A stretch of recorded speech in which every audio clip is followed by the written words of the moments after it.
ክፍል 1 የአዲስ አበባ ከተማ አመሰራረት።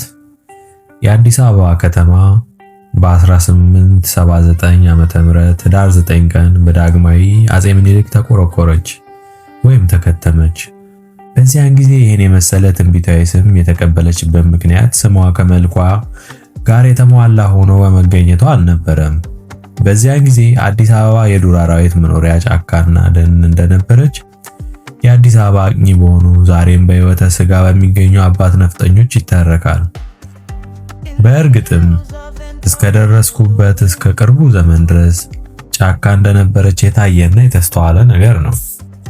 ዳግማዊ አጼ ምኒልክ ቤተ መንግስታቸውና ከተማቸው በዚያን ጊዜ እንጦጦ ወይም ዲልዲላ ይባል በነበረው ዛሬም ታሪክ በተጠቀሰ ቁጥር በማይታለፈው በሰሜናዊው አቅጣጫ በሚገኝ ተራራ ላይ ነበር። እንጦጦ ላይ ሆኖ ዛሬም ከፍተኛነቱ ተመሳሳይ የሌለው ታላቁ ቤተ መንግስት የተሰራበት የአዲስ አበባ ከተማ እምብርት ቱሉ ፊንፊኔ ይባል ነበር። ይህም ትርጉሙ የፊንፊኔ ኮረብታ ማለት ነው።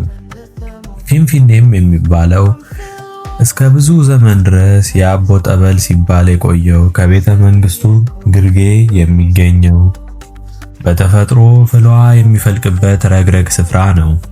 እንደዚህ እንደ ዛሬው በፍል ውሃ ለሚጠመቀው ሕዝብ መከለያ እና መጠለያ ቤት የሌለው ስለነበረ ውሃው ወደ ላይ ፊኒን እያለ ከመታየቱ በላይ የፍል ውሃውም የእንፋሎት ጢስ በእንጦጦ በወጨጫ በመናገሻ ጋራዎች ላይ ሆኖ በሩቅ ይታይ ነበር።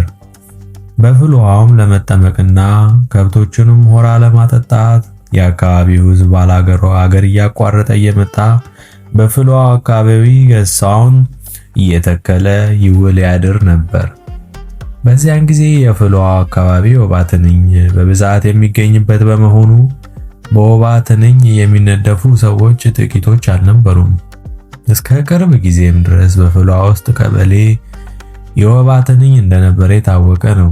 አሁንም ቢሆን አንዳንዶች ፍል ውሃ ወባ ይይዛል የሚሉ ይገኛሉ። በአሁኑ ጊዜ ግን እንኳንስ በአዲስ አበባ መሃል ከተማ በወንጂና በሮቢት ቀበሌዎች እንኳን የወባ ትንኝ የሚያሰጉ ሆነዋል።